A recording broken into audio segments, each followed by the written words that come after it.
കുറേ നാളായിട്ടുള്ള ആഗ്രഹം എൻ്റെ കൂടെ നിൽക്കുന്ന എന്നെ സപ്പോർട്ട് ചെയ്യുന്ന നിങ്ങൾക്ക് എന്തെങ്കിലും ഒരു സമ്മാനം തരണമെന്ന്. പക്ഷേ എല്ലാവർക്കും തരാൻ എന്നെക്കൊണ്ട് ഇപ്പം നിർവാഹമില്ല.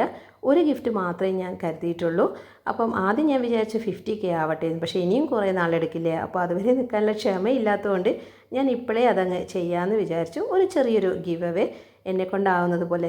ഇത്തവണ ഒരു സമ്മാനം മാത്രമേ ഉള്ളൂ കേട്ടോ. ഒരു സമ്മാനം മീൻസ് ഒരു ചെറിയൊരു ബോക്സ്. ഇതിൽ കുറച്ച് നോൺ സ്റ്റിക്ക് സെറ്റാണ് കേട്ടോ. ഇതിലിപ്പം ഫ്രൈങ് പാൻ വരുന്നുണ്ട്, ദോശക്കല്ല് വരുന്നുണ്ട്, തവ വരുന്നുണ്ട്, എല്ലാം ഉണ്ട് കേട്ടോ. ഇതിപ്പം നമ്മളൊരു ദോശക്കല്ലാണ്. ഇതിനിപ്പം മൂടിയും കാര്യങ്ങളൊന്നുമില്ല. പക്ഷേ ഇതിനൊരു ടോപ്പ് ഉണ്ട് കേട്ടോ വേറൊരു സെറ്റിന്. അതായത് ഫ്രൈങ് പാനിലെ അതിൻ്റെ ഒരു സെറ്റിന് ഇതുപോലെ നമ്മുടെ കവർ ടോപ്പ് വരുന്നുണ്ട്. അപ്പോൾ ഇത് നമ്മൾ വേറൊരു ഫ്രൈങ് പാനാണ്. ഇതിനേക്കാളും വലുതാണ്. അതിൻ്റെ സെറ്റാണ് ഞാൻ നേരത്തെ കാണിച്ചത്. ഇത് മൂന്നാമത്തത് കണ്ടോ. ഇത് മൂടിയുണ്ട് കേട്ടോ. ഇതിനെന്താ പറയുക, രണ്ട് സൈഡും ഇങ്ങനെ പിടിച്ചിട്ട് എടുക്കാൻ പറ്റുന്ന ഒരു തവയാണ്. ഇതിനാണ് ആ ഒരു ടോപ്പ് വരുന്നത്. പിന്നെ ഒരു ചായപാത്രം ഇല്ലേ, ചായപാത്രം എന്ന് പറയുമ്പോൾ നമുക്ക് നൂഡിൽസൊക്കെ ഇപ്പോൾ ലിക്വിഡായിട്ടല്ലേ ഇപ്പോൾ എല്ലാവരും കഴിക്കുന്നത്. അങ്ങനെ നൂഡിൽസൊക്കെ നമുക്ക് നോൺ സ്റ്റിക്കിൽ ഒരു ചെറിയ പാക്കറ്റൊക്കെ സെറ്റാക്കണമെങ്കിൽ കുട്ടികൾക്കൊക്കെ സെറ്റാക്കി കൊടുക്കാൻ പറ്റുന്ന ഒരു നോൺ സ്റ്റിക്കിൻ്റെ ചായപാത്രം. പിന്നെ നമുക്ക് വറവിടാൻ പറ്റിയിട്ടുള്ള ഒരു പാത്രവും കൂടിയുണ്ട്. ഇതെല്ലാം ഈ ഒരു ചെറിയ ബോക്സിൽ ഉൾപ്പെടുത്തിയിരിക്കുന്നത്. എനിക്കറിയാം ഒരാൾക്ക് മാത്രമേ എനിക്ക് തരാൻ പറ്റുന്നുള്ളൂ, അതിൻ്റെ ഒരു വിഷമം ഉണ്ടാവുമെന്നറിയാം. പക്ഷേ 100K ആകുമ്പോൾ ഞാൻ ഇതുപോലെ നല്ല എന്നെക്കൊണ്ടാവുന്നത് പോലെ ഒരു 3 പേർക്കൊക്കെ തരാം. നമുക്ക് എൻ്റെ വക ഒരു സമ്മാനം തരാമെന്ന് വിചാരിക്കുന്നുണ്ട്. ഇത് നമ്മുടെ എൻ്റെ വാറണ്ടി കാർഡാണ് കേട്ടോ. ഇതും കൂടെ ഞാൻ അതിൽ ഉൾപ്പെടുത്തുന്നുണ്ട്.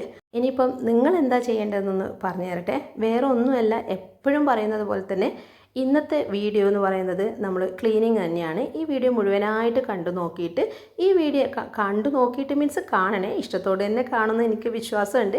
കണ്ടതിന് ശേഷം വീഡിയോനെക്കുറിച്ച് നിങ്ങളുടെ അഭിപ്രായം എന്താണോ അതൊന്ന് അറിയിച്ചാൽ മാത്രം മതി. അത് മാത്രമേ വേണ്ടൂ, വേറെ ഒന്നും ചെയ്യേണ്ട. പറ്റുവാണെങ്കിൽ ഒന്ന് സപ്പോർട്ട് ചെയ്തതിന് ശേഷം നിങ്ങളുടെ അഭിപ്രായങ്ങൾ അറിയിക്കുന്നത് കുറച്ചും കൂടെ സന്തോഷമുള്ള കാര്യമായിരിക്കും. നിങ്ങൾക്ക് 2 ആഴ്ച സമയം പോരെ. അടുത്ത മൺഡേയും കഴിഞ്ഞ് അതിൻ്റെ അപ്പുറത്തെ മൺഡേ ഫെബ്രുവരി 2 അന്ന് റിസൾട്ട് അനൗൺസ് ചെയ്യാം. നമ്മുടെ വീട് ഡീപ്പ് ക്ലീൻ ചെയ്യുമ്പോൾ നമുക്കറിയാലോ നല്ല ബുദ്ധിമുട്ടായിരിക്കില്ലേ, ബേർഡൻ ആയിരിക്കില്ലേ. ആ ഒരു ബുദ്ധിമുട്ട് കുറയ്ക്കാൻ വേണ്ടിയിട്ട് കുറച്ചായിട്ട് നമ്മൾ ക്ലീൻ ചെയ്യുന്നു. അതാണ് ഇവിടെ ഇന്ന് കാണിക്കുന്നത്. ഇതിപ്പോൾ പാർട്ട് 1 ആണ്. ഇവിടെ ഞാൻ ഉൾപ്പെടുത്തിയിരിക്കുന്നത് നമ്മൾ 3 റൂമുകൾ മാത്രമാണ്. അതായത് ഒന്ന് ഹോളും, പിന്നെ നമ്മുടെ ഡൈനിങ് ഹോളെന്ന് പറഞ്ഞാൽ ലിവിങ് ഏരിയ, പിന്നെ ഡൈനിങ് ഹോളും, പിന്നെ നമ്മുടെ സ്റ്റഡി റൂം ഉണ്ടാവില്ലേ. ഈ 3 റൂം മാത്രം ക്ലീൻ ചെയ്യുന്നതാണ് ഇന്നത്തെ വീഡിയോ. അപ്പോൾ എല്ലാ വീട്ടിലും ഇതുപോലെ 3 ഏരിയകൾ കൃത്യമായിട്ട് ഉണ്ടാവണമെന്നില്ല. നിങ്ങളുടെ സൗകര്യത്തിനും നിങ്ങളുടെ വീടിൻ്റെ ആ ഒരു പ്ലാനിനും അനുസരിച്ചിട്ട് നിങ്ങളത് ഡിവൈഡ് ചെയ്യുക. അതായത് 4 ദിവസമാണ് നമ്മൾ ഉൾപ്പെടുത്തുന്നത്. അതിനനുസരിച്ചിട്ട് 4 ദിവസത്തേക്കും നമ്മളെ വീടിൻ്റെ റൂമുകൾ ഡിവൈഡ് ചെയ്താൽ മതി കേട്ടോ. ഞാൻ ഇന്ന് 3 റൂമാണ്. ആ 3 റൂമിലെയും ചവിട്ടികളെല്ലാം എടുത്തിട്ട് ഞാനിപ്പം അലക്കി വൃത്തിയാക്കി വെച്ചിട്ടുണ്ട്. പക്ഷേ നമ്മൾ ചവിട്ടി എടുക്കുമ്പോൾ 3 റൂം മാത്രമല്ല, ആ വീടിൻ്റെ മൊത്തം ചവിട്ടികൾ ഒരുമിച്ചെടുത്താൽ കുറച്ചും കൂടെ നമുക്ക് എളുപ്പമായിരിക്കും. കാരണം എല്ലാ ക്ലീനിങ് അതായത് 4 ദിവസത്തെയും ക്ലീനിങ് കഴിയുമ്പോഴത്തേക്ക് നന്നായിട്ട് ഉണങ്ങി കിട്ടുമല്ലോ. ഞാൻ അടുക്കളയെല്ലാം ചവിട്ടിയൊക്കെ എടുത്തിട്ടുണ്ട് കേട്ടോ. എല്ലാം കഴുകി വൃത്തിയാക്കി. പിന്നെ നമ്മൾ ചെയ്യേണ്ടത് ജനലെല്ലാം ഒന്നങ്ങ് തുറക്കുകയാണ്. അപ്പോൾ ഞാൻ നേരത്തെ പറഞ്ഞല്ലോ, ഇന്നത്തെ ക്ലീനിങ്ങിൽ ലിവിങ് ഏരിയയും നമ്മുടെ ഡൈനിങ് ഹോളും സ്റ്റഡി റൂമും മാത്രമേ ഉള്ളൂ. അതിനനുസരിച്ച് നിങ്ങളുടെ വീട്ടിലെ ഏത് ഏരിയ ആണെന്ന് നിങ്ങളത് സെലക്ട് ചെയ്താൽ മതി. ക്ലീനിങ്ങിൻ്റെ സമയത്ത്, ഡീപ്പ് ക്ലീനിങ്ങിൻ്റെ സമയത്ത് നമ്മൾ ആദ്യം ശ്രദ്ധിക്കേണ്ടത് മുകളിൽ നിന്ന് താഴേക്ക് തുടങ്ങുക എന്നുള്ളതാണ്. അതിൻ്റെ മുന്നേ ജനലൊന്നങ്ങ് തുറന്ന് വേഗം വണ്ണാമ്പില, ഞങ്ങളിവിടെ വടകര വണ്ണാമ്പില എന്നാണ് പറയുക. മുന്നേ ഞാൻ പറഞ്ഞിട്ടുണ്ടല്ലോ, മാറാല ആദ്യം തട്ടുക. കാരണം ഇവിടെ നിന്ന് പൊടി താഴേക്ക് വരുമല്ലോ. അല്ലാതെ നമ്മൾ ആദ്യം ടേബിൾ തുടച്ചിട്ട് പിന്നെ മാറാല തട്ടാൻ നിന്നാൽ ഇതിൻ്റെ പൊടിയെല്ലാം ടേബിളിൽ വരും. അതുകൊണ്ട് മുകളിൽ നിന്ന് താഴേക്ക് തുടങ്ങുക. ഇതാണ് നമ്മൾ ആദ്യം ശ്രദ്ധിക്കേണ്ടത്. അപ്പോൾ നമ്മൾ 3 റൂമിലെയും ഈ ഒരു മാറാല തട്ടിയതിന് ശേഷം 3 റൂമിലെയും നമ്മുടെ ഈ ഒരു ഫാനിൻ്റെ പൊടി ക്ലീൻ ചെയ്യുക. അതിന് ഇതുപോലെയുള്ള നമുക്ക് എന്തെങ്കിലും സ്റ്റിക്ക് ഉണ്ടെങ്കിൽ അതെടുക്കുമ്പോൾ വീണ്ടും അതിൻ്റെ പൊടിയെല്ലാം നിലത്തുണ്ടാകും. പക്ഷേ അതിനേക്കാൾ ഏറ്റവും നല്ല ഓപ്ഷൻ എന്താണെന്ന് വെച്ചാൽ നനഞ്ഞ ഒരു തുണി കൊണ്ട് തുടക്കുക എന്നുള്ളതാണ്. അപ്പോൾ ലേഡർ ഉള്ളവരാണെങ്കിൽ ആ ലേഡർ എടുത്തിട്ട് നമുക്ക് ഈസി ആയിട്ട് തുടക്കാൻ പറ്റും. അപ്പോൾ എനിക്കിവിടെ സീലിംഗ് ഉള്ളതുകൊണ്ട് ലേഡറിനൊന്നും ആവശ്യമില്ല. നല്ലൊരു വലിയൊരു സ്റ്റൂളുണ്ട്, അതിൻ്റെ മേലെ കയറിയാൽ തന്നെ ഇത് നന്നായിട്ട് എനിക്ക് തുടച്ചെടുക്കാൻ പറ്റും. പക്ഷേ നനഞ്ഞ തുണി കൊണ്ട് തന്നെ തുടക്കണം കേട്ടോ. അപ്പം നമ്മൾ പൊടി മുട്ടുന്ന സമയത്ത് ഈ ഒരു ഫാന് തുടക്കുമ്പോൾ മാത്രമേ നനഞ്ഞ തുണി ഉപയോഗിക്കുന്നുള്ളൂ. ബാക്കിയെല്ലാം ഡ്രൈ ആയിട്ട് മുട്ടിയെടുക്കുകയാണ്. ഇങ്ങനെ ചെയ്യുമ്പോൾ ഫാനിൻ്റെ മേലെ എന്തായാലും നല്ല കട്ടിയായിട്ടുള്ള പൊടികൾ ഉണ്ടാവുമല്ലോ. കാരണം നമ്മളിതെന്നും ചെയ്യുന്നതായിരിക്കില്ല. ഡീപ്പ് ക്ലീനിങ്ങിൻ്റെ സമയത്ത് മാത്രമേ ചെയ്യൂ. അപ്പോൾ അതിന് നനഞ്ഞ തുണി കൊണ്ട് തുടക്കുന്നതായിരിക്കും ഏറ്റവും നല്ലത്. കാരണം എല്ലാ സ്ഥലത്തും അല്ലെങ്കിൽ പിന്നെ ആ ഒരു കട്ടയായിട്ട് വീഴുമല്ലോ. ഇത് നല്ലൊരു ഓപ്ഷനാണ് കേട്ടോ. പക്ഷേ ശ്രദ്ധിക്കണേ, ലാഡർ ഉണ്ടെങ്കിൽ ലാഡർ എടുക്കുക, അതല്ലെങ്കിൽ വലിയ സ്റ്റൂളൊക്കെ ഉണ്ടെങ്കിൽ അതെടുക്കുക. ഇതൊന്നും ഇല്ലെങ്കിൽ നമുക്ക് ഈ ഒരു ആദ്യം കാണിച്ചതുപോലെയുള്ള സ്റ്റിക്ക് ഉപയോഗിച്ചിട്ടും പൊടി മുട്ടിയെടുക്കുക. പക്ഷേ നനഞ്ഞ തുണി കൊണ്ട് ആക്കുമ്പോഴാണ് നന്നായിട്ട് ഫാനൊക്കെ ക്ലീനാക്കി കിട്ടുക. 3 റൂമിലെയും ഫാനൊക്കെ ക്ലീൻ ചെയ്തതിന് ശേഷം ഇനിയിപ്പോൾ അതിൻ്റെ തൊട്ട് താഴെ എന്താ വരുന്നത്, നമ്മുടെ ജനലല്ലേ, 3 റൂമിലെയും ജനലിലെ പൊടി തട്ടുക. ഇതാണ് ഞാൻ നേരത്തെ പറഞ്ഞത്, ഡ്രൈ ആയിട്ട് മാത്രമാണ് പൊടിയൊക്കെ മുട്ടുന്നുള്ളൂ, നനച്ച് തുടക്കുന്നില്ല. കാരണം എന്താണെന്ന് വെച്ചാൽ നമ്മൾ ഡീപ്പ് ക്ലീനിങ് എന്ന് പറയുമ്പോൾ നമ്മൾ 2 മാസത്തിലൊക്കെ നമ്മൾ ചെയ്യുന്നതല്ലേ, അപ്പോഴൊക്കെ നനഞ്ഞ തുണി കൊണ്ട് ഇവിടെ തുടക്കുമ്പോൾ ആ ഒരു നമ്മുടെ ആ ഇരുമ്പിൻ്റെ കമ്പിയില്ലേ, അതിൻ്റെ പെയിൻ്റൊക്കെ പെട്ടെന്ന് അങ്ങ് ഇളകിപ്പോകാനും തുരുമ്പ് പിടിക്കാനും ചാൻസ് ഉണ്ട്. അതൊക്കെ വർഷത്തിൽ ഒരു തവണ നനച്ച് തുടക്കുന്നതാണ് നല്ലതെന്നാണ് എൻ്റെ ഒരു അഭിപ്രായം. നിങ്ങൾക്ക് ഈ ഒരു അഭിപ്രായത്തോട് വ്യത്യാസം ഉണ്ടെങ്കിൽ നിങ്ങളുടെ ഇഷ്ടത്തിന് തന്നെ ചെയ്തോളൂ കേട്ടോ. ഇത് ഫോളോ ചെയ്യണമെന്നില്ല. എന്നാലും ഞാൻ പറഞ്ഞത് മുകളിൽ നിന്ന് താഴേക്ക് വരിക എന്നുള്ളത് എല്ലാവരും ഫോളോ ചെയ്താൽ നമുക്ക് എല്ലാവർക്കും നല്ലതല്ലേ. അപ്പോൾ ഞാനിപ്പോൾ ഇതുപോലെ ഡ്രൈ ആയിട്ട് തന്നെ പൊടി ആ ബ്രഷ് കൊണ്ട് മുട്ടിയെടുക്കുകയാണ്. അതായത് ജനൽ നനഞ്ഞ തുണി കൊണ്ട് തുടക്കുന്നില്ല. പിന്നെ ഗ്ലാസിൻ്റെ കാര്യം, ഡീപ്പ് ക്ലീനിങ്ങിൻ്റെ സമയത്ത് 2 മാസത്തിൽ കൂടുമ്പോഴൊന്നും ഞാൻ ഗ്ലാസും തുടക്കാറില്ല. കാരണം അത് നല്ല പണിയാണ്. അപ്പോൾ ഗ്ലാസ് തുടക്കുമ്പോൾ ഞാൻ ചെയ്യാറ്, വർഷത്തിൽ ഒരു തവണ ഞാൻ വയ്ക്കുന്ന ഒരു ചേച്ചി ഉണ്ടെന്ന് പറഞ്ഞില്ലേ, ആ ചേച്ചീനെ വിളിച്ചിട്ട് ഗ്ലാസ് തുടക്കാറാണ്. അപ്പോൾ ഞങ്ങൾ രണ്ടാളങ്ങ് കൂടിക്കോളും. പിന്നെ ഈ ഒരു സ്റ്റഡി റൂമിലെ ഭാഗങ്ങൾ, അതായത് നമ്മൾ സ്റ്റഡി റൂം എന്നല്ല, നമ്മുടെ ഷെൽഫ് ആണെങ്കിലും, അതായത് ഈ 3 റൂമിൽ എവിടെയാണോ ഷെൽഫ്, ആ ഷെൽഫെല്ലാം ഒന്നങ്ങ് അടുക്കിപ്പെറുക്കി വെക്കുക. ഇത് ഞാൻ ഓൾറെഡി സെറ്റാക്കി വെച്ചതാണ്. ഇതൊന്നും ആരും വലിച്ചിട്ടിട്ടൊന്നുമില്ല. അതുകൊണ്ട് തന്നെ എനിക്ക് ഈ ഭാഗമൊന്നും ചെയ്യേണ്ട ആവശ്യമില്ല. ഇതെല്ലാം നീറ്റായിട്ട് തന്നെയാണുള്ളത്. അപ്പോൾ ഞാൻ ഇതൊന്നും ചെയ്യുന്നില്ല. പിന്നെ മുകളിൽ, അതായത് സ്റ്റഡി ചെയ്യുന്ന ആ ഒരു ഭാഗത്തെ ടേബിളൊക്കെ ഒന്നങ്ങ് പൊടി മുട്ടുന്ന മാത്രമേ ചെയ്യുന്നുള്ളൂ. ബാക്കിയൊന്നും എനിക്കത് വൃത്തിയാക്കേണ്ട ആവശ്യം വരുന്നില്ല.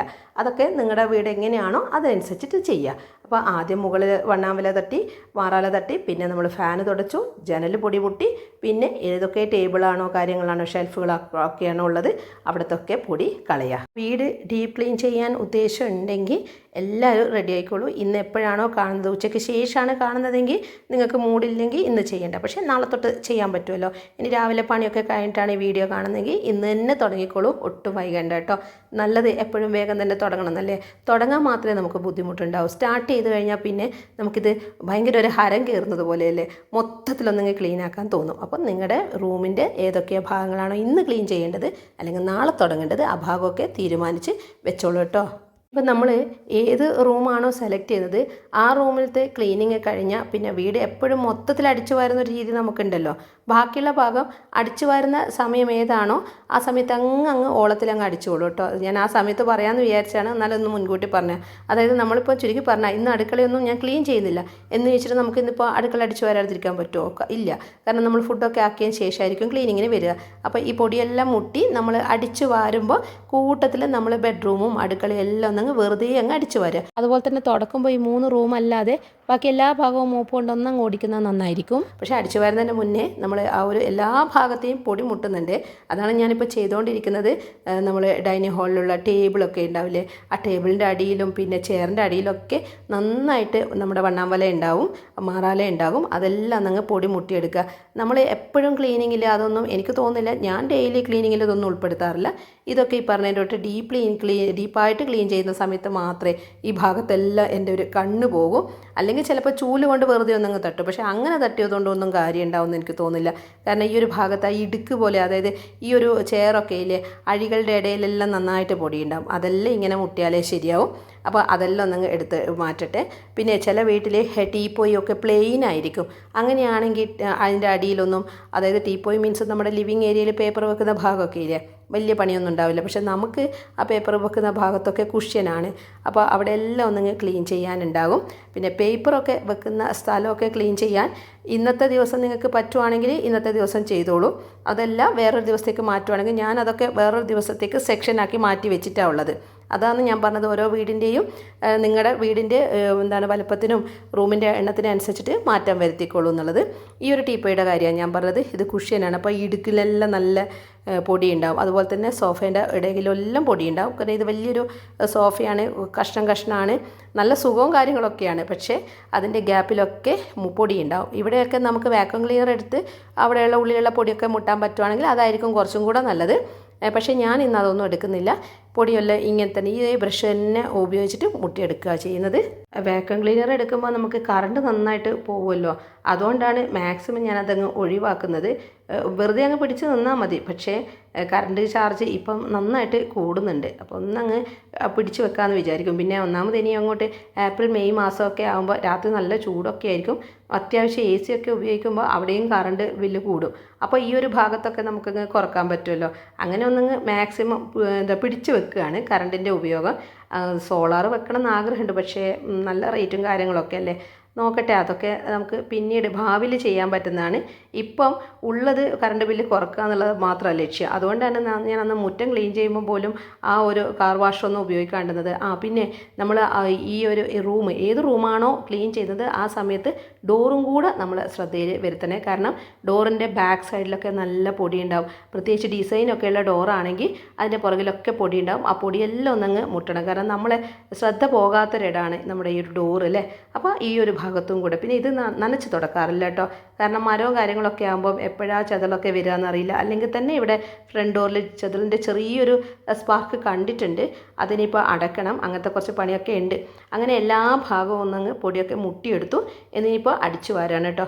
എപ്പോഴും ഈ ഒരു 3 റൂം, അതായത് ലിവിങ് ഏരിയ നമ്മൾ ക്ലീനിങ്ങിന് ഉൾപ്പെടുത്തുമ്പോൾ എവിടെയാണോ സ്റ്റെയർ കേസ് ഉള്ളത് അതും കൂടെ നമ്മൾ അടിച്ചു വാരണം കേട്ടോ. അല്ലെങ്കിലില്ലേ എന്താ വിഷയം എന്നറിയോ, നമ്മൾ മുകളിലൊക്കെ ക്ലീൻ ചെയ്യുമ്പോൾ അവിടെ നിന്നുള്ള പൊടിയൊക്കെ നമ്മൾ താഴേക്ക് വരും. സ്റ്റെയർ കേസ് ആ സമയത്താണ് വൃത്തിയാക്കുന്നതെങ്കിൽ താഴേക്ക് വരും. അപ്പോൾ ഓൾറെഡി നമ്മൾ താഴെ വൃത്തിയാക്കി നീറ്റാക്കി ഒരു ദിവസം വെച്ചിട്ടുണ്ടാവുമല്ലോ.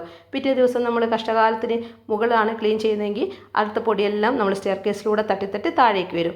അതുകൊണ്ട് നമ്മൾ താഴെ ക്ലീൻ ചെയ്യുന്ന സമയത്ത് തന്നെ സ്റ്റെയർ കേസും കൂടെ അടിച്ച് വാരുക, ആ സ്റ്റെപ്പും കൂടെ അടിച്ച് വാരുക. പിന്നെ നമ്മൾ പിറ്റേ ദിവസം അല്ലെങ്കിൽ 2 ദിവസം കൂടുമ്പോൾ മുകൾ വൃത്തിയാക്കുമ്പോൾ മുകളിൽ നിന്ന് മാത്രം അടിച്ചിട്ട് അതൊന്ന് നമ്മൾ കാട്ടൻ വാരിയിൽ വാരിയെടുത്താൽ മതിയല്ലോ. അത് താഴേക്ക് കൊണ്ടുവരേണ്ട. അങ്ങനെ നമ്മളൊന്ന് ശ്രദ്ധിക്കുവാണെങ്കിൽ നമുക്ക് തന്നെ നമ്മുടെ പണി കുറക്കാൻ പറ്റും. അപ്പോൾ ഞാൻ ഇന്ന് ഈ ഒരു ഏരിയ 3 ഏരിയ വൃത്തിയാക്കുമ്പം തന്നെ ഇവിടെ തന്നെയാണ് എനിക്ക് ആ ഒരു സ്റ്റെയർ കേസ് ഉള്ളത്. അപ്പോൾ ആ സ്റ്റെപ്പും കൂടെ ഒന്നങ്ങ് അടിച്ചു വാരുന്നുണ്ട്. മുകളിലത്തെ നില റൂമൊന്നും ഇല്ലെങ്കിൽ അത്രയും ഭാഗ്യം. കാരണം നമുക്ക് വൃത്തിയാക്കാൻ ഈ താഴത്തെ ഒരു ഗ്രൗണ്ട് മാത്രമല്ലേ ചെയ്യാനുണ്ടാവും. പണ്ടൊക്കെ എനിക്ക് അങ്ങനെയായിരുന്നു. എൻ്റെ ക്ലീനിങ് എല്ലാം പെട്ടെന്ന് കഴിയും. കാരണം താഴത്തെ ആ ഒരു ഏരിയ മാത്രമേ ഉണ്ടായിരുന്നുള്ളൂ. ഇതിപ്പോൾ മുകളിലും കൂടെ വന്നതുകൊണ്ട് ക്ലീനിങ്ങിന് വേണ്ടിയിട്ട് എടുക്കുന്ന സമയം കൂടുതലാണ്. പക്ഷേ അതുകൊണ്ടാണ് ഞാനിങ്ങനെ പാർട്ടായിട്ട് ഡിവൈഡ് ചെയ്തിട്ട് ക്ലീൻ ചെയ്യാൻ തുടങ്ങിയത്. ആദ്യത്തെ വീട്ടിൽ ഞാൻ ഒറ്റ ദിവസം തന്നെ, അല്ലെങ്കിൽ ഒരു ദിവസവും അടുത്ത ദിവസത്തിൻ്റെ പകുതിയും കൊണ്ടൊക്കെ ഞാൻ ഒരു ക്ലീനിങ് കഴിക്കാറുണ്ടായിരുന്നു. പക്ഷേ ഇപ്പോൾ എനിക്ക് അങ്ങനെ ചെയ്യാനുള്ള സമയവും ഇല്ല. പിന്നെ നമ്മൾ ഓരോ വർഷം കഴിയുന്നതോറും നമുക്കും വയസ്സാകുമല്ലേ. അപ്പോൾ അതുകൊണ്ട് നമ്മൾ ഇതുപോലെ പാർട്ടായിട്ട് തിരിച്ചിട്ടാണ് ക്ലീനിങ് ഒക്കെ നടത്താറുള്ളത്. പിന്നെ നമുക്ക് ബോറടിക്കുകയില്ല, മടുപ്പും ഉണ്ടാവില്ല. അല്ലെങ്കിൽ ഭയങ്കര ബേർഡനായിട്ട് തോന്നും. എല്ലാം കൂടെ ചെയ്യുമ്പോൾ നമ്മളങ്ങ് വീണ് പോകും. ഇതാകുമ്പോൾ നല്ല ഉഷാറായിരിക്കും. കുറച്ചല്ലേ ചെയ്യേണ്ടൂ. പിന്നെ ചവിട്ടിയുടെ കാര്യം ഞാൻ നേരത്തെ പറഞ്ഞില്ല. അതായത് എടുക്കുമ്പോൾ എല്ലാം കൂടെ ഒരുമിച്ചങ്ങ് കഴുകിയ ആ പണി പിന്നെ അടുത്ത റൂം ചെയ്യുമ്പോൾ ആ പണി ചെയ്യണ്ടല്ലോ. അങ്ങനെയുള്ള കുറച്ച് നമ്മളേതായിട്ടുള്ള ടിപ്സും കാര്യങ്ങളൊക്കെ നമ്മളങ്ങ് ഫോളോ ചെയ്താൽ മതി. ക്ലീനിങ് ഒറ്റ ദിവസം അല്ലാതെ ഇതിപ്പോൾ ഡിവൈഡ് ചെയ്തിട്ടാണല്ലോ ചെയ്യുന്നത്. ഇവിടെ ഇപ്പോൾ 3 റൂമുകളായിട്ടോ അല്ലെങ്കിൽ ഓരോ സെക്ഷൻ വൈസ് ആയിട്ടാണ് ഓരോ ദിവസവും ക്ലീൻ ചെയ്യുന്നത്. ഇതല്ലാതെ വേറെ ഒരു മെത്തേഡ് ഉണ്ട് കേട്ടോ, ടിപ്പുണ്ട്. അതായത് ഒരു ദിവസം നമ്മൾ എല്ലാ റൂമിലെയും വണ്ണാമ്പല, അത് ഞാൻ വീഡിയോ ഇട്ടിട്ടുണ്ട് മുന്നേ, എങ്ങനെ വേണമെങ്കിൽ ഞാൻ ലാസ്റ്റ് ലിങ്ക് കൊടുക്കുക. അതായത് എല്ലാ റൂമിലെയും വണ്ണാമ്പല ഒരുമിച്ചങ്ങ് തട്ടുക. അപ്പം നമ്മൾ റൂമായിട്ട് ഡിവൈഡ് ചെയ്യുന്നില്ല. നമ്മൾ സ്റ്റിക്ക് വണ്ണാമ്പല തട്ടാനുള്ള സ്റ്റിക്ക് എടുത്തു കഴിഞ്ഞാൽ നമ്മളെ വീട്ടിൽ ഏതൊക്കെ ഏരിയ ആണോ റൂഫ് ഉള്ളത് അവിടെയെല്ലാം തട്ടുക. പിന്നെ അടുത്ത ദിവസം നമ്മൾ അടിച്ചു വാരുന്നതിന് മുന്നേ എവിടെയൊക്കെയാണോ ജനലുള്ളത് ആ ജനലിൻ്റെ എല്ലാം പൊടി മുട്ടുക. അങ്ങനെ നമ്മൾ ഇപ്പം ഓരോരോ ഉപകരണങ്ങൾ എടുക്കുമ്പോൾ അതിനെ കൊണ്ട് ചെയ്യാൻ പറ്റുന്ന എല്ലാം അന്നത്തെ ദിവസം ചെയ്യുക, എന്നിട്ട് അടിച്ചു വാരുക.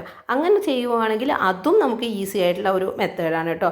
ഞാൻ വേണമെങ്കിൽ ലാസ്റ്റ് നമ്മുടെ സ്ക്രീനിൽ കൊടുക്കാം, നിങ്ങൾക്കത് വേണമെങ്കിൽ ആ രീതിയിൽ ഫോളോ ചെയ്യാം. ഇതിപ്പം ഈ ഒരു രീതിയിലൊന്ന് മാത്രം.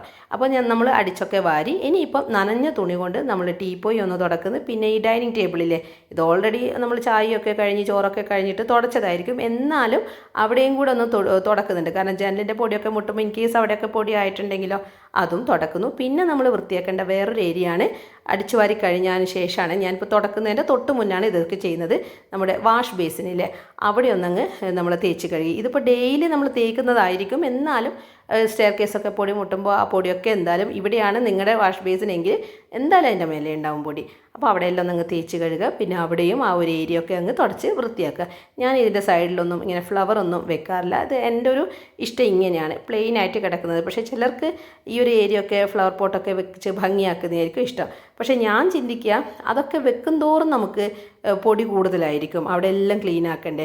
അതായത് നമുക്കിപ്പം പ്ലാസ്റ്റിക് ആണെങ്കിലും അല്ലെങ്കിൽ നാച്ചുറൽ ആയിട്ടുള്ള ഏതെങ്കിലും ചെടിയാണെങ്കിലും അതിന് നനക്കണം, കെയർ ചെയ്യണം. പ്ലാസ്റ്റിക് ആണെങ്കിൽ പൊടി തട്ടണം, നമ്മുടെ പണി കൂടുകയല്ലേ ഉള്ളൂ. അതുകൊണ്ട് മാക്സിമം സ്ഥലമൊക്കെ ഇങ്ങനെ കാലിയാക്കിയിടാനാണ് എനിക്കിഷ്ടം. കാരണം അതിനനുസരിച്ച് നമ്മുടെ മെയിൻ്റനൻസും കുറയും. അപ്പോൾ ഇവിടെയും കൂടെ ഞാനന്നങ്ങ് തുടച്ച് എടുത്തിട്ടുണ്ട്, കഴുകി തുടച്ചെടുത്തു. പിന്നെ നമ്മൾ ചെയ്യേണ്ടത് ഗ്ലാസ് തുടക്കലാണ്. അതായത് നമ്മൾ കണ്ണാടിയൊക്കെ ഉണ്ടാവില്ലേ, കണ്ണാടി തുടക്കുന്നത് അറിയാലോ, ന്യൂസ് പേപ്പറാണ് ഏറ്റവും നല്ലത്. അതൊന്നങ്ങ് നനച്ച് തുടച്ചാൽ മാത്രം മതി. ആ കണ്ണാടി തുടക്കുന്ന വീഡിയോ എന്നിട്ട് എടുക്കാൻ വിട്ടുപോയിട്ടുണ്ട്. അതിന് ശേഷമാണ് ഞാനിവിടെ നമ്മുടെ സ്റ്റെയർ കേസിൻ്റെ ഗ്ലാസ് തുടക്കുന്നത്. ഇവിടെ ഗ്ലാസ് ആയതുകൊണ്ട് തന്നെ ഇതും എനിക്കൊരു പണി തന്നെയാണ്. ഗ്രില്ല് പോലെയുള്ളതാണെങ്കിൽ ഒരു പ്രശ്നം ഉണ്ടായിരുന്നില്ല, പണ്ട് അതായിരുന്നു. പക്ഷേ ഇത് പുതിയ വീട്, അതായത് വീട് നമ്മൾ മാറ്റിയപ്പോൾ ഇവിടെ ഗ്ലാസ് ആക്കി മാറ്റി. അതുകൊണ്ട് ഇവിടെയും കൂടെ തുടക്കണം. എൻ്റെ പണി കൂടി എന്നല്ലാണ്ട് വേറെ എന്ത് പറയാൻ. അങ്ങനെ എല്ലാ ഭാഗത്തെയും പൊടിയും മുട്ടി, പിന്നെ തുടക്കേണ്ട ഭാഗമൊക്കെ നനച്ചും തുടച്ചു. ഇനിയിപ്പോൾ തറ തുടക്കൽ മാത്രമേ പണിയുള്ളൂ, അതും തുടച്ചെടുക്കുകയാണ്. അപ്പോൾ ഈ ഒരു തറയൊക്കെ തുടക്കുന്ന സമയത്ത് നമ്മൾ സ്റ്റെയർ കേസ് ഓൾറെഡി പൊടിയൊക്കെ മുട്ടിയെടുത്തതാണല്ലോ, സ്റ്റെയർ കേസും കൂടെ ഒന്നങ്ങ് തുടച്ചെടുക്കുക. ഇനിയിപ്പോൾ മുകളിൽ വൃത്തിയാക്കുന്ന ദിവസം വരുമ്പോൾ ആ പൊടികളെല്ലാം അവിടെ തന്നെ വരും, അവിടെ തന്നെ തുടക്കുക.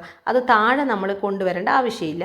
അപ്പോൾ നമ്മുടെ പണി നേരത്തെ പറഞ്ഞതുപോലെ കുറയും. അതിനാണ് താഴെ വൃത്തിയാക്കുന്ന സമയത്തും കൂടെ സ്റ്റെയർ കേസ് നമ്മൾ ഉൾപ്പെടുത്താൻ വേണ്ടിയിട്ട് പറഞ്ഞത്. ഇനിയിപ്പം നമ്മൾ ഈ ഒരു ഭാഗത്തെല്ലാം നേരത്തെ പൊടിയൊക്കെ മുട്ടി അടിച്ചു വാരിയതാണ്. ഇനിയിപ്പോൾ അതെല്ലാം തുടക്കുമ്പോൾ ഇതൊക്കെ നീക്കിയിട്ട് തുടക്കും. പക്ഷേ ഡെയിലി തുടക്കുമ്പം ഇങ്ങനെ സോഫയുടെ ബാക്കൊന്നും ഞാൻ പൊടി മുട്ടാറുമില്ല, തുടക്കാറുമില്ല. കാണുന്ന ഏരിയയിൽ മാത്രമാണ് ഉള്ളിൽ കൂടെ കുനിഞ്ഞെടുത്തിട്ടൊക്കെയാണ് അടിച്ചു വാരുക. പക്ഷേ ഡീപ്പായിട്ട് ക്ലീൻ ചെയ്യുമ്പോൾ നമുക്ക് ഇതൊക്കെ നീക്കി ചെയ്യേണ്ടി വരുമല്ലോ. അപ്പോൾ പൊടി എന്തായാലും അവിടെയൊക്കെ ഉണ്ട്. നമ്മൾ എത്ര ക്ലീൻ ചെയ്തെന്ന് പറഞ്ഞാലും പൊടി ഉണ്ടാകും. കാരണം ഫാൻ ഇടുമ്പോൾ എന്തായാലും മുടിയും പൊടിയും ഏതെങ്കിലും മൂലക്കായിട്ടാണ് പോയി നിൽക്കുക.